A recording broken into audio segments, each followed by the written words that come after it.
সুপ্রিয় শিক্ষার্থী বন্ধুরা, তোমরা সবাই কেমন আছো? আশা করি সবাই অনেক অনেক ভালো আছো। তোমরা জানো যে এইচএসসি পরীক্ষা 2023-এর সময় পেছানোর জন্য বা পরীক্ষা 50 নম্বরে নেওয়ার জন্য শিক্ষার্থীরা আন্দোলন করছে। তো আমরা আন্দোলনের কিছু চিত্র দেখছিলাম।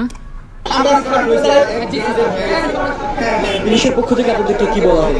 পুলিশের পক্ষ থেকে কি বলা হলো? আমরা মানে কর্মসূচিটা কি বলেছে তারা? আসলে কাটতে বলেছে আমরা আমাদের স্মারকলিপি ভিতরে জমা দিতে যাব কিছুক্ষণ পর। কোনো ঝামেলা আমরা চাই না, ওনারা আমাদের সাথে আজকে কোনো দুর্ব্যবহার করবে না।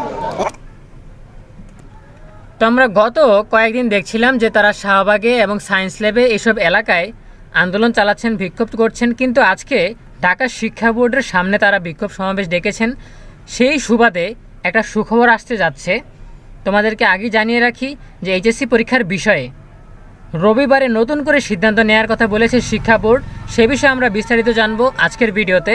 তো ভিডিও শুরু করার আগে সবার কাছে ছোট্ট একটা রিকোয়েস্ট করব, যারা এখনও আমাদের চ্যানেলটিকে সাবস্ক্রাইব করনি তারা এখনই সাবস্ক্রাইব করে রাখো, তাহলে পরবর্তীতে তোমাদের জন্য প্রয়োজনীয় সকল শিক্ষণীয় আপডেট সবার আগে পেয়ে যাবে। আর যারা অলরেডি সাবস্ক্রাইব করেছো তোমাদের সবাইকে জানাচ্ছি অসংখ্য ধন্যবাদ। তো আমরা দেরি না করে মূল টপিকে চলে যাচ্ছি। এইখানে তোমরা দেখতে পাচ্ছ যমুনা টেলিভিশন থেকে। যমুনা টেলিভিশনকে তোমরা সবাই চিনো, দেশের স্বনামধন্য একটি ইউটিউব চ্যানেল বা নিউজ মিডিয়া, ঠিক আছে? ওনাদের টেলিভিশন চ্যানেলও আছে। তো ওরা 1 ঘন্টা আগে অর্থাৎ কিছুক্ষণ আগে একটা ভিডিও পোস্ট করেছে, এইচএসসি পরীক্ষার বিষয়ে রবিবার সিদ্ধান্ত জানাবে শিক্ষা বোর্ড। তো আজকে যে শিক্ষা বোর্ডের সামনে শিক্ষার্থীরা আন্দোলন করছে, সেই সুবাদে শিক্ষা বোর্ড জানিয়েছে যে রবিবার তাদের বিষয়ে নতুন করে সিদ্ধান্ত নেওয়া হবে। তো আমরা আগে নিউজটা শুনি, তারপর বাকি কথা বলছি। তো আমি ওপেন করে দিচ্ছি, অর্থাৎ ভিডিওটা প্লে করছি, তোমরা মনোযোগ সহকারে শোনো। এইচএসসি পরীক্ষার্থীদের আন্দোলনের মুখে রোববার পর্যন্ত সময় চেয়েছে শিক্ষা বোর্ড। পরীক্ষা পূর্ণ নম্বরে হবে না 50 নম্বরে হবে সে বিষয়ে সিদ্ধান্ত জানানো হবে 13 আগস্ট দুপুরে শিক্ষা। তোমরা শুনতে পেলে যে এইচএসসি পরীক্ষার এই যে পরীক্ষার্থীরা আন্দোলন করছে, সেই সুবাদে শিক্ষা বোর্ড নতুনভাবে সিদ্ধান্ত নিয়েছে যে তারা রবিবার আবারও এটা নিয়ে বসবে, আলোচনা করবে যে এইচএসসি পরীক্ষা 50 নম্বরে নেওয়া হবে নাকি 100 নম্বরে নেওয়া হবে। দেখো, এখানে কিন্তু একটা ভালো সংকেত পাওয়া যাচ্ছে বা ভালো একটা আভাস পাওয়া যাচ্ছে।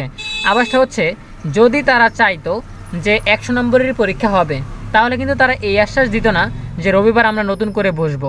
তারা আগের মধ্যে সরাসরি জানিয়ে দিত যে এটা সম্ভব না, 100 নম্বরের পরীক্ষা হবে। কিন্তু যেহেতু তারা বলেছে যে রবিবার নতুন সিদ্ধান্ত আসবে, তার মানে আমরা আশা করতে পারি যে শিক্ষার্থীদের দাবি মেনে নেওয়ার সম্ভাবনা রয়েছে, ঠিক আছে? তো আজকে শিক্ষার্থীরা শিক্ষা বোর্ডে স্মারকলিপি জমা দিয়েছে। এখন তোমরা যারা চাচ্ছ যে পরীক্ষা পেছানো হোক কিংবা পরীক্ষা 50 নম্বর নেওয়া হোক, তাদেরকে আমি বলবো যে তোমরা 2 দিন ধৈর্য ধরো। আজকে বৃহস্পতিবার, শুক্রবার এবং শনিবার, এই 2 দিন তোমরা ধৈর্য ধরো। রবিবার তোমাদের জন্য নতুন সিদ্ধান্ত আসছে। আশা করি এই সিদ্ধান্ত আসবে না যে আগের সিদ্ধান্তই বহাল থাকবে, ঠিক আছে? যদি আগের সিদ্ধান্তই বহাল থাকে তাহলে কিন্তু নতুন করে সিদ্ধান্তে নেওয়ার মতো বা সম্মেলন করার মতো বা একসাথে বসে আলোচনা করার মতো কিছু থাকতো না, ঠিক আছে? যেহেতু তারা বলেছে এইচএসসি পরীক্ষার বিষয়ে রবিবার সিদ্ধান্ত জানাবে শিক্ষা বোর্ড থেকে, তাহলে অবশ্যই নতুন কোনো সিদ্ধান্ত আসবে। সো আজকে বৃহস্পতিবার, তাদের অফিস টাইম পার হয়ে গেছে, এই জন্য শুক্র শনিবার যেহেতু সাপ্তাহিক ছুটি, তারা রবিবার পর্যন্ত সময় চেয়েছে। আশা করছি রবিবারে তারা নতুন কোনো সিদ্ধান্ত নিয়ে আসবে, যেটা শিক্ষার্থীদের জন্য ইতিবাচক হবে বা অনুকূল হবে, ঠিক আছে? তো এই বিষয়ে তোমাদের মতামত জানতে চাচ্ছি কমেন্টে। আমি অবশ্যই তোমাদের কমেন্টগুলো পড়ি, তোমরা জানো, এবং প্রত্যেকটা কমেন্টের উত্তর দেওয়ার চেষ্টা করি। এই জন্য তোমরা তোমাদের মতামত কমেন্টে জানাও, আমি অবশ্যই এই বিষয়টা নিয়ে তোমাদের যে কোনো মতামতের রিপ্লাই দিব, ঠিক আছে? তো দেখা হবে পরবর্তী ভিডিওতে নতুন কোনো আপডেট নিয়ে। সকলের জন্য রইল অনেক অনেক শুভকামনা। ধন্যবাদ সবাইকে।